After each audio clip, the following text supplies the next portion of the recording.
Esta noche vamos a dar inicio a la impartición de la palabra y vamos a posicionarnos en el libro de Efesios capítulo 6, verso 14.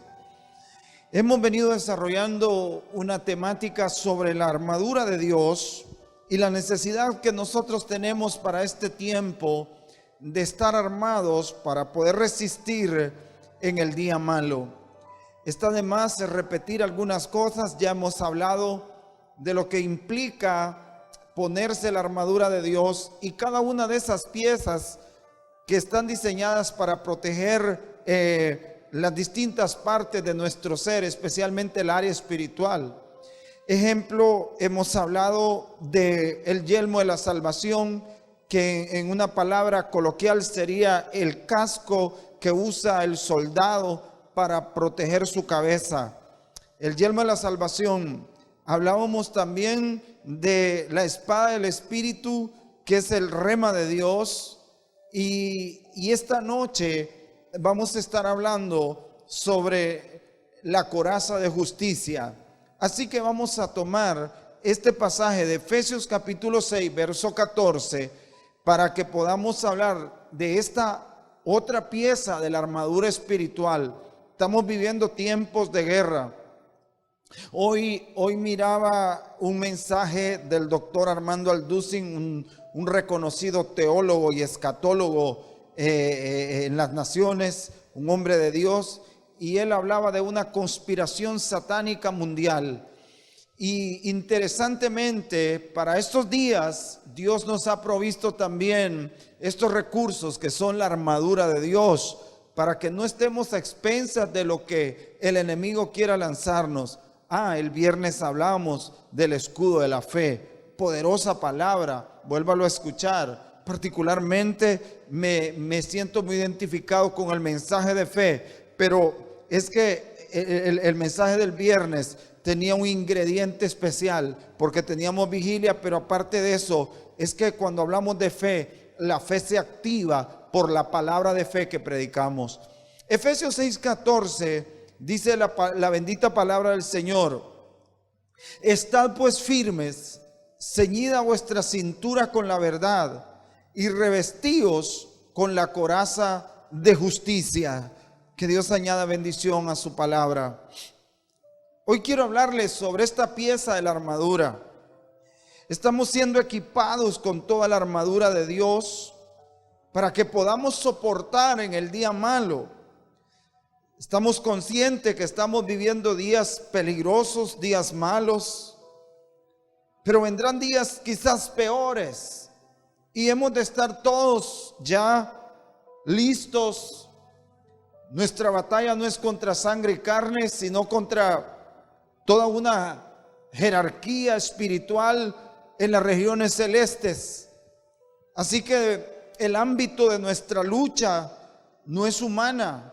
No peleamos contra sangre y carne, sino que peleamos contra una estructura diabólica, invisible pero real, que está en las regiones celestes, que influencian la mente de los hombres, que afectan a los seres humanos, que infunden temor y miedo, que producen enfermedades, que producen dolor, y aunque usted no lo vea, es una realidad. El mundo espiritual es una realidad que, aunque no lo querramos aceptar, existe y es una verdad.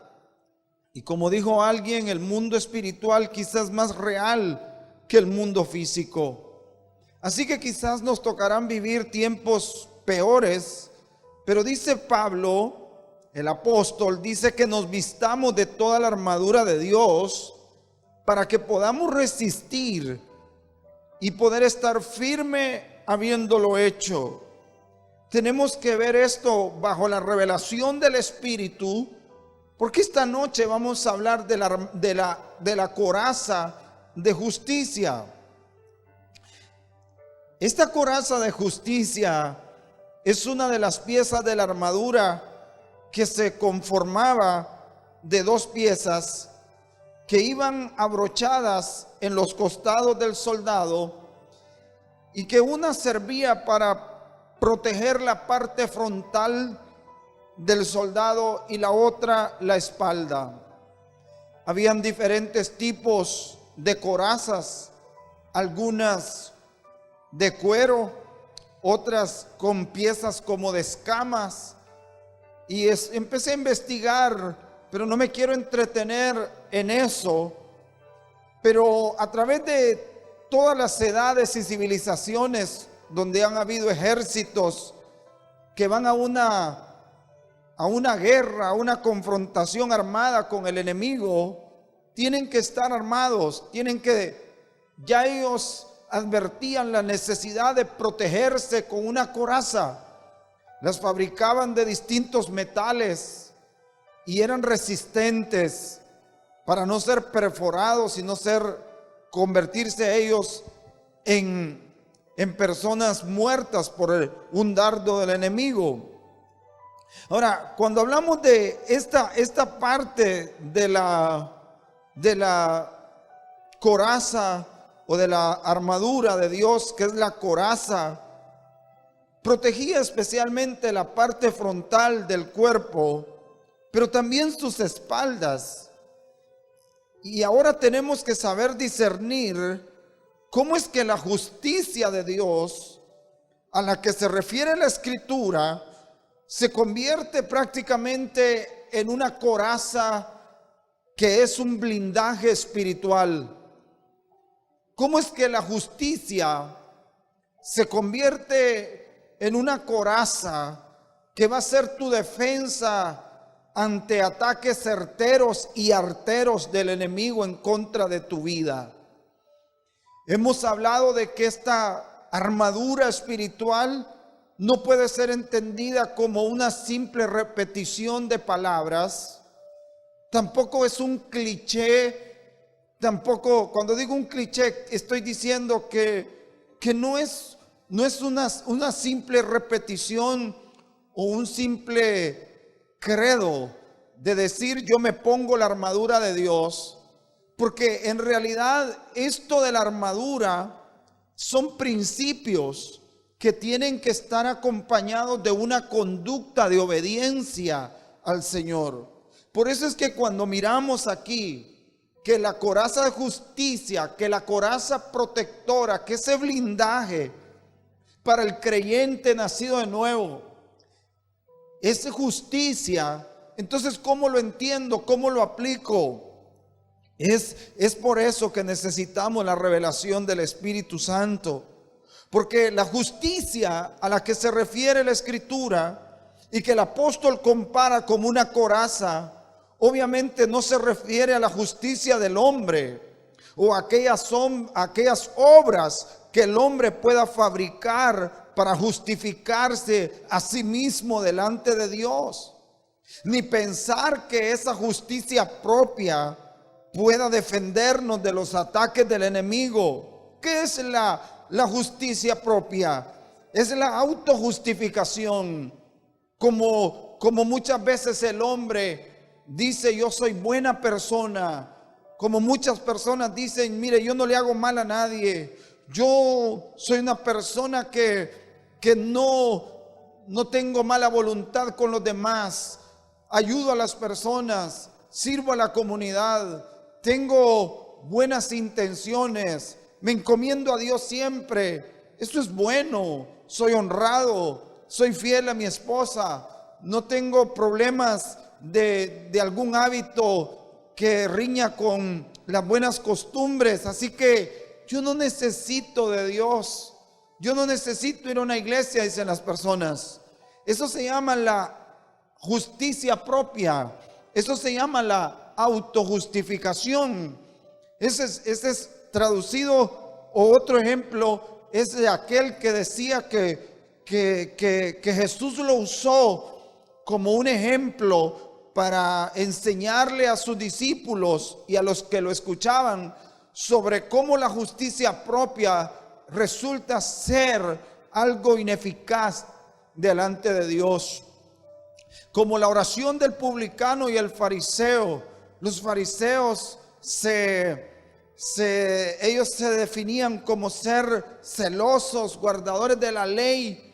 Ellos se ufanaban de ser los más estrictos en cuanto al guardar los preceptos de la ley.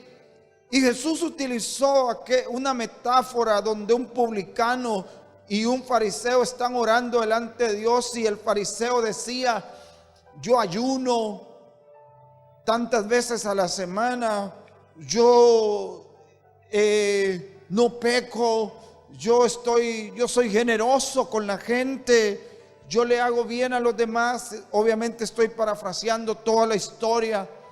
Y aquel hombre se llenó de la justicia propia.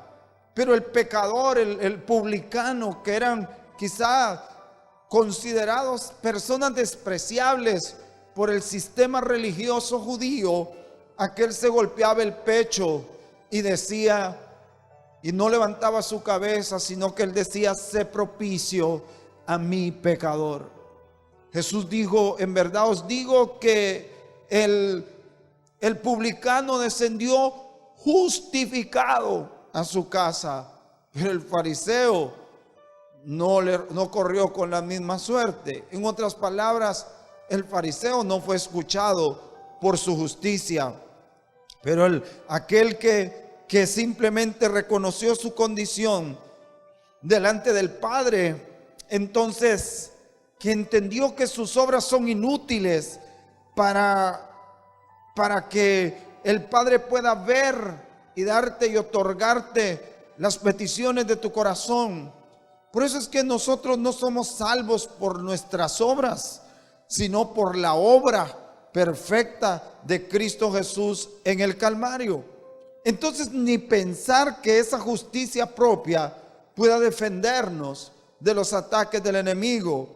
Esa justicia propia que proviene de nuestra naturaleza egocéntrica y humana, y sobre todo adámica, que nos hace creer que no necesitamos arrepentimiento, que nos hace pensar que no necesitamos de Dios muchas veces.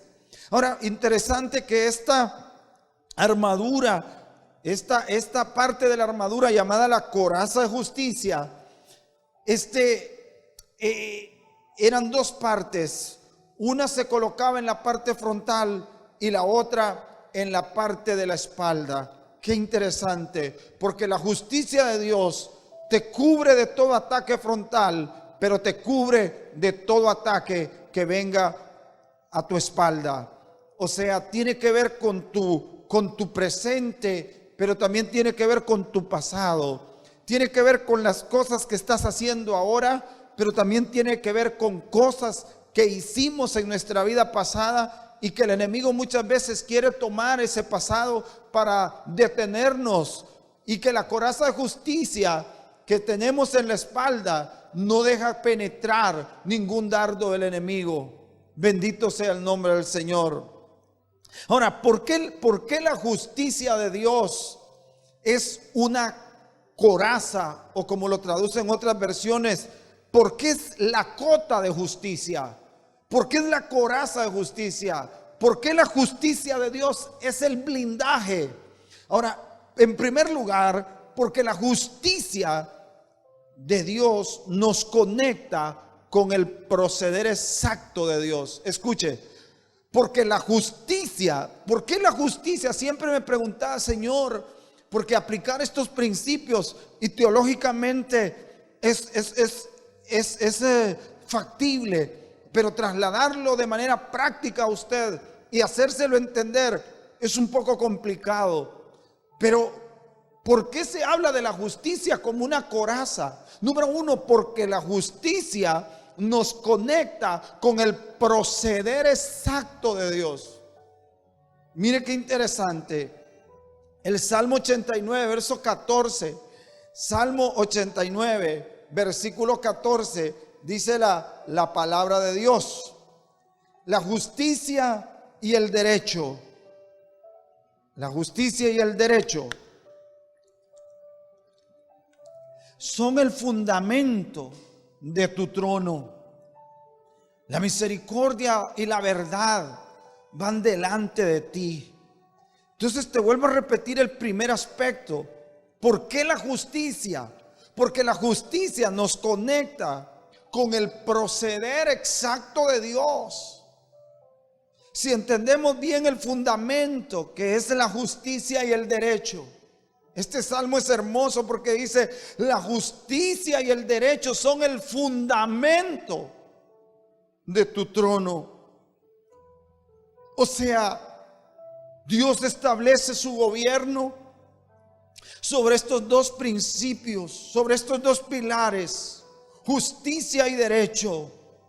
Ahí está establecido el trono de Dios, o sea, el reino de Dios. Cuando hablo del trono, hablo del reino. Descansa sobre esa base legal. Por eso es que el gobierno de Dios, no hay otro gobierno más justo que el gobierno de Dios. Y no hay otro gobierno que respete el derecho como el gobierno de Dios. Dice que los cimientos de su trono son precisamente esos dos baluartes, la justicia y el derecho.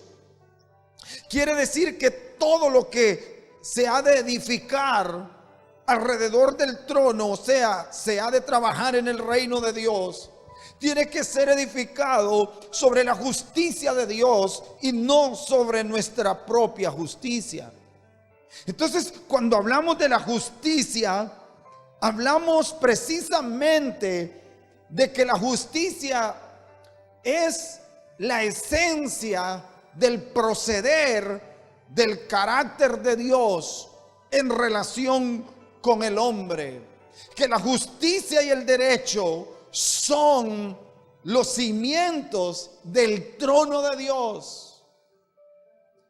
Que Dios tiene como algo, en realidad, como diríamos, como la esencia de su ser, es la justicia y el derecho. El Señor es justo en su carácter y en su trato, en todas sus acciones. Nada hay que proceda de injusticia en Dios. Y mire qué interesante, porque el Salmo 92, verso 15, Salmo 92, verso 15, Salmo 92, verso 15 dice: para anunciar cuán recto es el Señor, mi roca, y que no hay, note lo que dice, no hay injusticia en Él. Aún en aquellas cosas que nosotros no entendemos, especialmente cuando nos toca pasar por procesos de dolor, aún cuando otros seres humanos nos hacen injusticia a nosotros, aún cuando hemos pedido a Dios y Dios, sabiendo de antemano el dolor que nos puede provocar una pérdida como la de un ser querido, Dios lo permite. La gente se descorazona y la gente se pregunta, alza sus ojos al cielo y dice: ¿por qué Dios lo permitió? Algunos terminan volviéndose escépticos, otros ateos, otros terminan murmurando contra su soberanía, otros terminan confundidos. He conocido personas que al no ver una respuesta sobre algo que desean ellos, lo dejan todo. Yo he conocido personas que cuando se dan cuenta que no se ha hecho como ellos esperaban, simplemente se alejan de Dios. Les agarra un resentimiento con Dios, porque dicen: porque Dios no es justo, porque Dios ha actuado con injusticia. Pero te estoy demostrando con la Escritura que en Dios no hay injusticia. Él es bueno. En derecho, hablo en el derecho romano, se aplica un principio: que la justicia debe ser impartida no con premeditación ni alevosía. Que la justicia que se ejerce de esa manera no se llama justicia, o sea, Alguien, un magistrado, no puede estar sentado detrás de un tribunal para llevar a cabo una sentencia basado en prejuicio, basado en premeditación, en alevosía, porque eso no se llama justicia, eso se llama venganza y no justicia. Nuestro Dios, aun cuando le toca corregirnos a nosotros por nuestros malos actos, es porque la justicia demanda que nosotros seamos corregidos. No ser corregidos cuando nosotros violentamos los principios establecidos. Eso entonces Dios dejaría de ser justo en su esencia y naturaleza. Por eso es que en Dios no hay injusticia.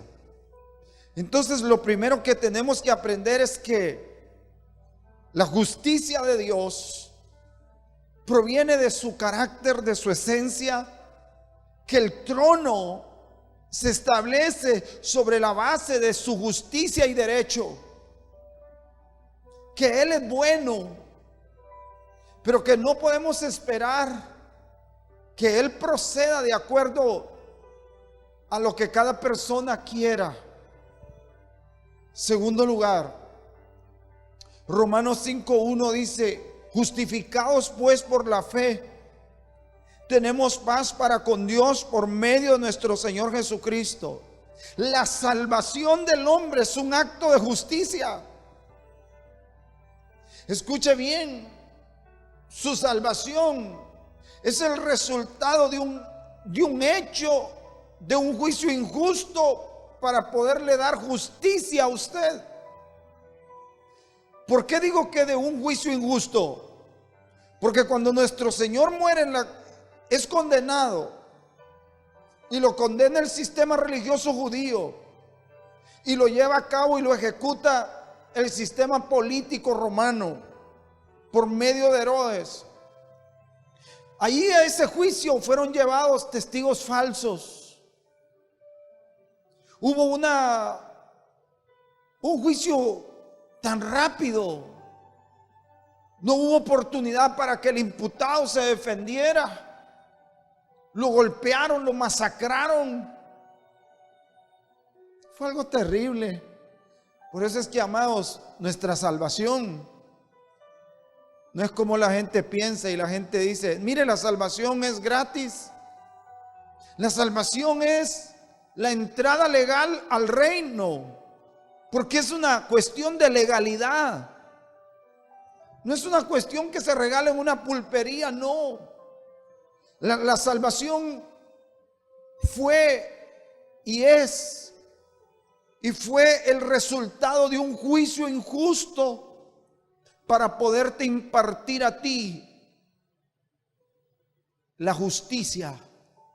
El hombre nuevo, que dicho sea de paso, Pablo lo llama el hombre creado según Dios en la justicia y santidad de la verdad. No necesita ser creado en fe o en amor, sino que lo primero que Dios le imparte al hombre caído es su justicia. Todo lo demás se deriva de eso, de que el hombre venga a la justicia de Dios. Por eso es que Romanos 5:1 dice: justificado pues por la fe, tenemos paz. Porque la paz es el resultado de la justicia. Donde no hay justicia, no hay paz. Si hablamos de la justicia de un sistema de gobierno como en el que vivimos nosotros y muchos países, donde la justicia está altamente coludida, inclinada, donde no hay justicia y derecho, entonces no hay paz. Por eso es que la gente, por eso se amotinan, por eso hay protestas, porque no hay paz. Por eso es que el primer resultado del perdón de tus pecados al ser justificado y declarado justo por Dios, vas a tener paz en tu corazón. El Salmo 32, verso 1 dice de esta manera: bienaventurado el varón. Dice, cuán bienaventurado es aquel cuya transgresión, ¿ves?, es perdonada, cuyo pecado es cubierto. El otro verso que sigue dice, el verso 2: cuán bienaventurado es el hombre a quien el Señor no culpa iniquidad y en cuyo espíritu no hay engaño. Entonces te digo, el hombre nuevo no necesita ser creado en fe. Lo primero que le imparte el Señor es su justicia. La salvación nuestra fue un asunto de legalidad operada en la cruz del Calvario. Cuando Jesús estaba muriendo en la cruz, estaba cumpliendo con las demandas de la justicia de Dios, que demandaba un castigo para el culpable, pero Cristo dijo: yo voy a sustituirlos en la cruz, por cuanto ellos no pueden hacerlo, por cuanto sus obras no son justas, y como su justicia es como un trapo de inmundicia, yo voy a hacerlos la justicia. Voy a hacerles justicia a través de mi vida santa y justa, para convertirlos a ellos en la justicia de Dios en Cristo. El hombre nunca va a poder satisfacer las demandas de la justicia de Dios mediante sus obras. Y es necesario que el hombre venga a Cristo. Yo no te estoy hablando de la religión. Esta tarde, mientras oraba, le pedí al Señor: dame gracia, dame sabiduría para presentarle al hombre pecador que hay oportunidad. Amigo que me está escuchando, el Señor quiere darle a usted vida eterna, pero lo primero que le quiere impartir es su justicia, imputarle su justicia, porque usted sin Cristo, usted está condenado. Usted está condenado, usted está declarado proscrito de la presencia de Dios, o sea, está echado fuera. Pero en el momento en que viene usted a Cristo, ya no basado en su justicia, el pecado, que es lo peor que le puede pasar a la humanidad, y es la peste más grande, y es el virus más contagiante que hay, y que produce efectos no solamente quitándote la vida física, sino en la eternidad, llevándote al infierno y la separación eterna de Dios. Entonces, en ese momento, el pecado es quitado y su efecto por el sacrificio que Cristo hizo por ti. Porque hay algo que se llama la sustitución.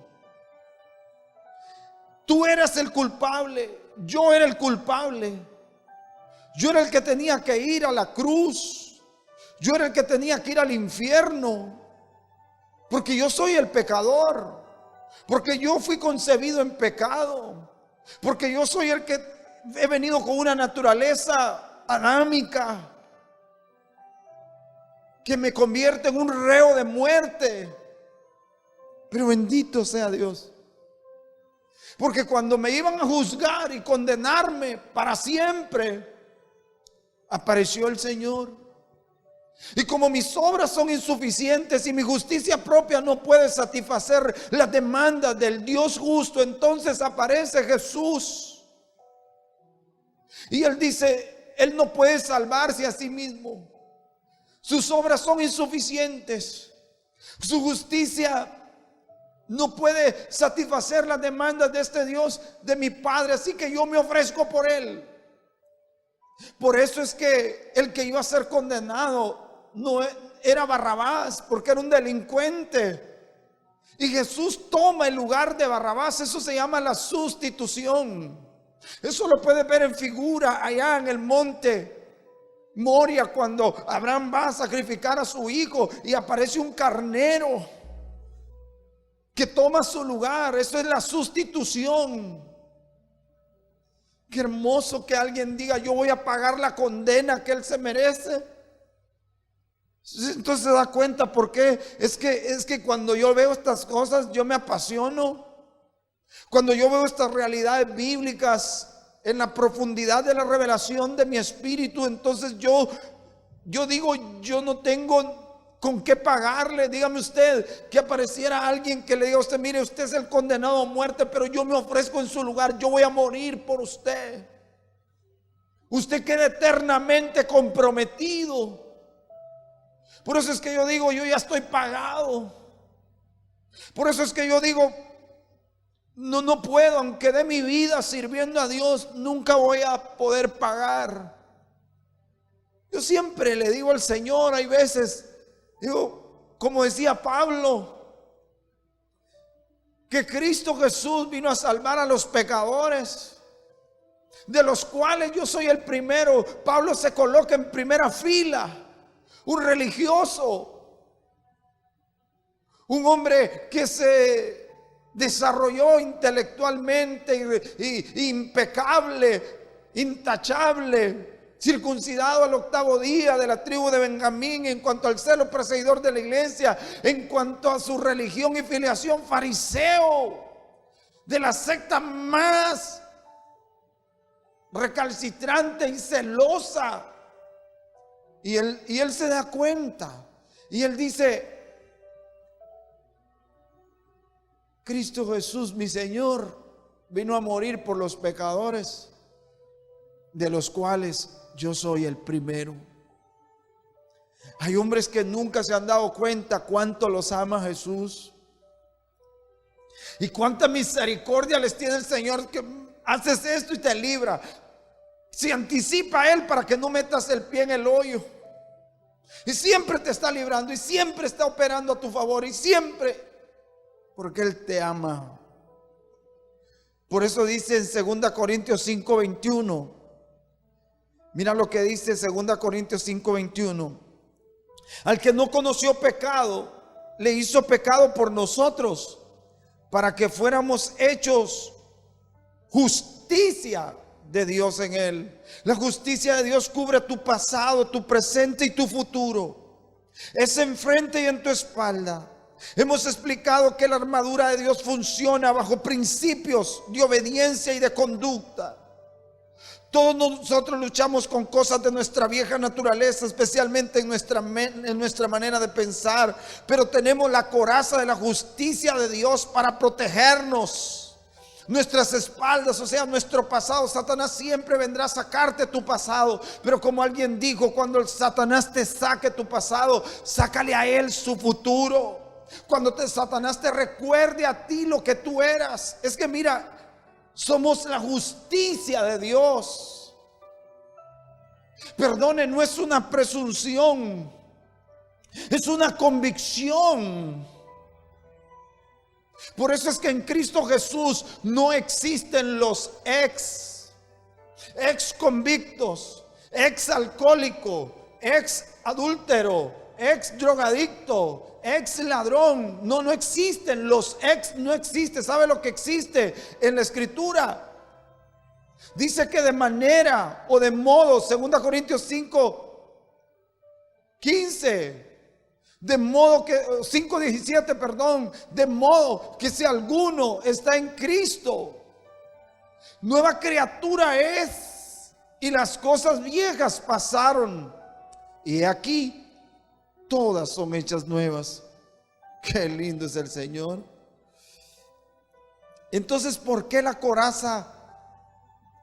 ¿De qué te defiende todo esto? ¿De la culpa? ¿De qué te defiende todo esto? ¿De tu pasado? ¿Por qué la justicia? Porque la justicia nos conecta con el proceder exacto de Dios. ¿Por qué la justicia es una protección? Porque la salvación fue un acto de justicia, y lo primero que me imputó Dios a mí fue su justicia, y luego las demás cosas. En tercer lugar, la coraza de justicia, todo lo que hemos hablado hasta ahora. Proverbios 4:23 dice: con toda diligencia guarda tu corazón, porque de él brotan los manantiales de la vida. ¿Qué hacía la coraza? Protegía el corazón, los órganos vitales. Vemos lo que dice este pasaje: sobre toda cosa guardada, guarda tu corazón, porque de él brota la vida. Pero el corazón solo lo puede guardar la justicia de Dios. Tú puedes sobrevivir a una herida en un brazo o en una pierna o en cualquier otra parte de tu cuerpo, pero una herida en el corazón es mortal. Casi siempre una herida en el corazón resulta en la muerte. Por esa razón es que dice: sobre toda cosa guardada, guarda tu corazón. Entonces, ¿cómo voy a proteger yo mi corazón? ¿Cómo Dios decide proteger mi corazón? Poniéndome la coraza de justicia, poniéndome una conducta de justicia, poniéndome a actuar. Entonces yo me propongo caminar en justicia. Mis obras tienen que ser en justicia, pero no las obras que proceden de mí. Martín Lutero decía: el cristiano hace buenas obras porque es cristiano, no con el fin de llegar a serlo. Entonces, hermano, hay que tener la coraza de justicia puesta, cuidando, protegiendo el corazón. La Biblia dice que perverso es el corazón, engañoso es el corazón más que todas las cosas. Cuando no tienes protegido el corazón, el enemigo te siembra el adulterio, el enemigo te siembra el engaño, el enemigo te siembra el hacer trampas, el enemigo te siembra el hacer malos negocios. El enemigo rápidamente te hiere y finalmente te va a dejar enredado en una situación que tú nunca vas a poder entender cómo llegaste ahí, porque todo se vuelve una trampa. Pero cuando la cota de justicia está sobre tu corazón, tú dices: no puedo. Se siente bien, parece bien, es atractivo, es atrayente, pero me resisto porque yo sé que es una trampa y sé que mi corazón está guardado. Pero cuando no hay justicia en el corazón, robas, engañas, mientes, engañas a tus hijos, engañas a todo el mundo y te sientes bien. Cuando no hay justicia en el corazón, usted ve, dígame usted, ¿qué justicia pueden practicar los políticos en esta nación, con las excepciones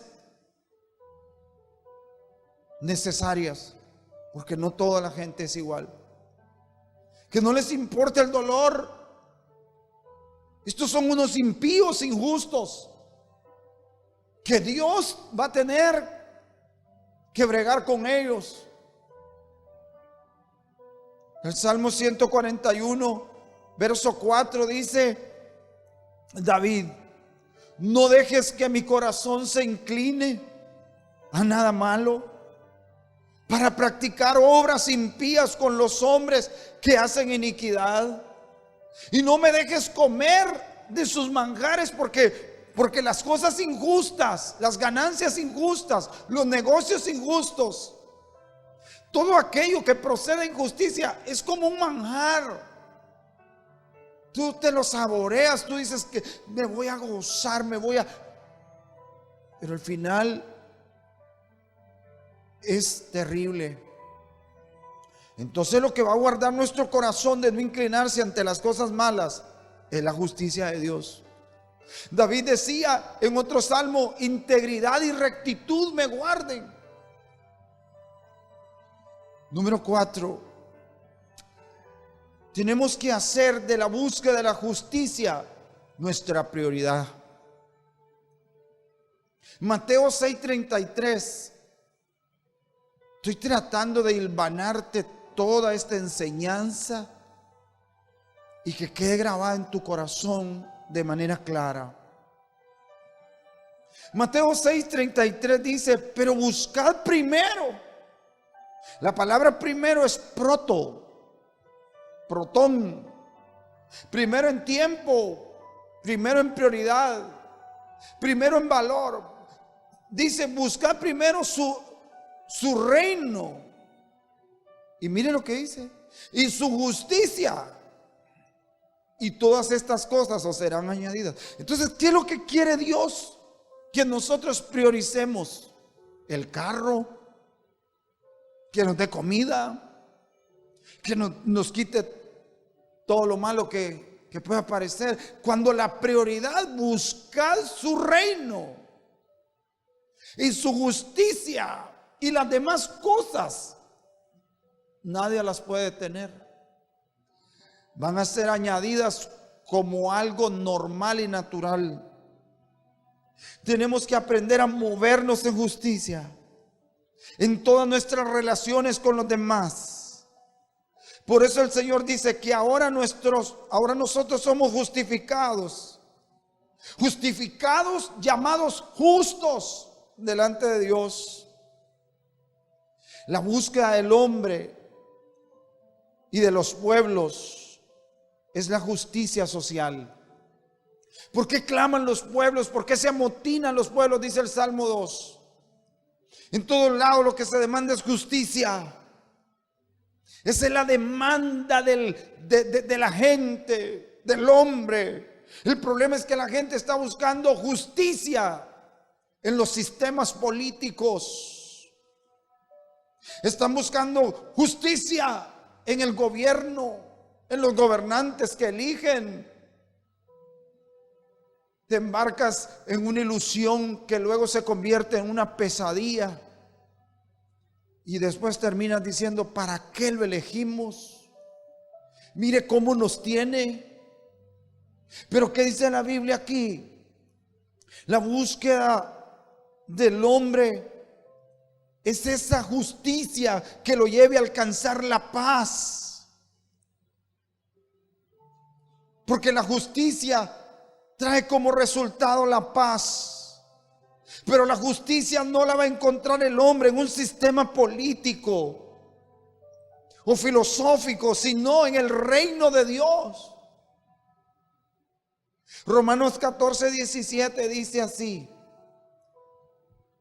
Romanos 14:17. Mira lo que dice, porque el reino de Dios es lo que no es. Allí dice, el reino de Dios no es comida ni bebida, sin que esto signifique que el reino de Dios no lo traerá a existencia o que no lo hallaremos si lo buscamos. No, el reino de Dios sino es, ¿qué es? Justicia y paz y gozo en el Espíritu Santo. La gente lo que tienen es placer, pero no tienen gozo. Porque el placer es el resultado de darle rienda suelta a sus apetitos.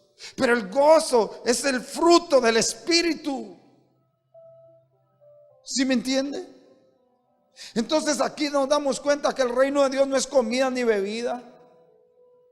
Por eso es que después que haces algo malo, inmediatamente te viene como resultado una culpa. Inmediatamente te acobija el temor. Cuando tú procedes en justicia, te empiezas a sentir protegido, seguro. Cuando caminas en el camino del Señor y andas con la coraza de justicia puesta, todas tus acciones sientes como que ángeles andan contigo, y en efecto andan contigo. Sientes gozo a pesar de la dificultad y la adversidad. Sientes una comunión con el Espíritu Santo. Pero cuando es a la inversa, lo que sentimos es una pérdida automática de la paz y entramos en depresión. La justicia es el gen primario de la naturaleza divina en el hombre. Escucha esto, estoy terminando. San Juan capítulo 16, versos 7 al 11 dice: pero yo os digo, la verdad, os conviene que yo me vaya, porque si no me voy, el Consolador no vendrá a vosotros. Pero si me voy, os lo enviaré. Y cuando Él venga, convencerá al mundo. ¿Convencerá al mundo de qué? De pecado. El Espíritu Santo es el que trae convicción de pecado. Te das cuenta que eres un pecador. Pero segunda cosa, yo creo que este ha sido el error de la iglesia. Hemos enseñado esa parte, que el Espíritu Santo nos hace sentir, nos trae convicción de pecado, y eso es verdad. Recuerdo cuando yo acepté a Cristo, tenía 16 años. Nunca fui a una fiesta, nunca bailé. Yo nunca aprendí a bailar. Nunca bebí bebidas alcohólicas, ni fumé cigarrillos. Nunca practiqué una vida licenciosa así como otros muchachos. Yo recuerdo que mi gran hábito era el fútbol. Pero el día que el predicador estaba haciendo el llamado, yo empecé a sentirme pecador. Si yo fui toda mi vida, yo fui hasta Monaguillo, yo me empecé a sentir pecador, y a mis 16 años, honestamente, no le había dado pero ni un beso a una chica. Nunca. Era de aldea, muchacho de aldea. ¿Entiende? Formado con otros valores. Pero cuando ese día el predicador llamó, yo empecé a sentir en mi corazón la necesidad de arrepentirme de mis pecados. ¿De cuáles pecados? De los pecados que ya llevaba dentro en mi naturaleza adámica. Los teólogos lo llaman el pecado original. Y esa tendencia innata a hacer lo malo. Y el Espíritu Santo me dijo: pasa al frente. Siendo yo proveniente de una familia muy religiosa, tradicional, recuerdo que cuando acordé estaba al frente y orando por mis pecados. Y hemos entendido esa obra del Espíritu Santo, convenciéndonos del pecado. Pero luego dice de justicia. De justicia. Porque esa es la segunda cosa que hace el Espíritu Santo. Primero te convence que eres pecador, pero segundo tenemos que enseñarle a la gente que el Espíritu también convence de justicia. Ya no soy un pecador. Es más, yo no soy un pecador perdonado. Yo soy un hijo justificado. ¿Y sabe qué? Entonces, enseñarle a la gente que el enemigo no tiene más poder sobre ti por lo que fuiste, por lo que hiciste, por tus errores y pecados y por los horrores que has cometido, por todas las desviaciones morales o éticas, por tus pensamientos. Ahora el Espíritu Santo te convence y te hace saber que eres hijo de Dios, que tienes una posición eterna. Te convence de pecado, pero también el Espíritu te convence, te imparte. Es imputado en tu espíritu la conciencia de que eres justificado y de juicio.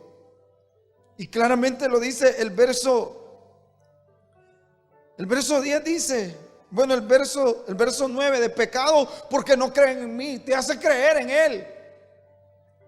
El verso 10 dice de justicia porque yo voy al Padre y no me veréis más, porque Él fue allá a ofrecer su sangre por ti.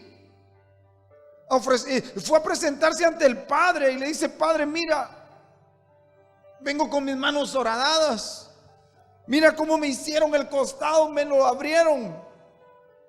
Mira mi cabeza, la traigo toda rota de las espinas. Mira mis espaldas, Padre, mira todo lo que hice. Mira mis pies horadados. Voy al Padre, dijo, de justicia, porque voy al Padre. Mira, Padre, mira, aquí estoy. Morí por ellos para darles vida. Aquel día, cuando se presentó ante el Padre, toda la demanda y la ira de Dios cayó sobre él. En el cielo los ángeles, cuando lo vieron partir a la tierra, se quedaron callados, mudos. Pero cuando lo vieron regresar con su propia sangre, como el sumo sacerdote, estaban de pie, aplaudiéndole al Hijo de Dios, porque nadie pudo haberlo hecho, solo Él. Y termina diciendo acá, de juicio, porque el príncipe de este mundo ha sido juzgado. 50 minutos cabales predicado. ¿Por qué entonces? 3 cosas: de pecado, para que te arrepientas; de justicia, porque te das cuenta de tu posición en Cristo y de lo que te ha sido imputado en tu espíritu; y de la conciencia que tienes que tener de hijo de Dios. Y el tercero dice, de juicio, porque el príncipe de este mundo ya ha sido juzgado, para que te des cuenta que el enemigo no te puede herir por tus pecados pasados. Que el enemigo, si vives con la conciencia de una vida justa delante de Dios y actúas en consonancia con esa vida justa, el enemigo no puede hacer nada contra ti, porque él ya fue juzgado. Antes de la cruz era don diablo. Después de la cruz ya no es nadie. Antes de la cruz era tu dueño. Después de la cruz no tiene ningún derecho legal sobre ti. Quiero que todos los santos que están en sus casas, ahí donde están, levanten sus manos.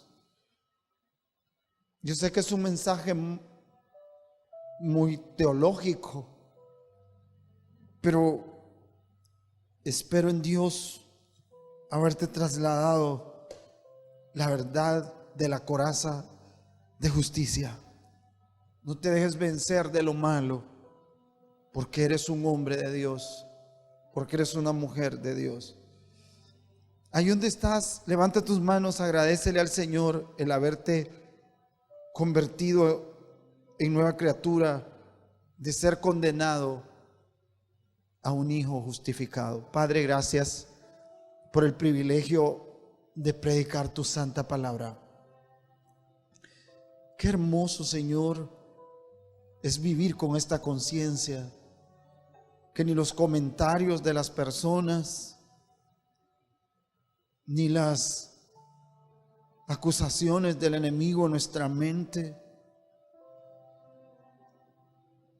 ni aquellos que conocieron nuestra vida o han conocido nuestras caídas y levantadas, tienen ningún derecho, porque tú, Señor, nos has imputado tu justicia y ahora somos nuevas personas.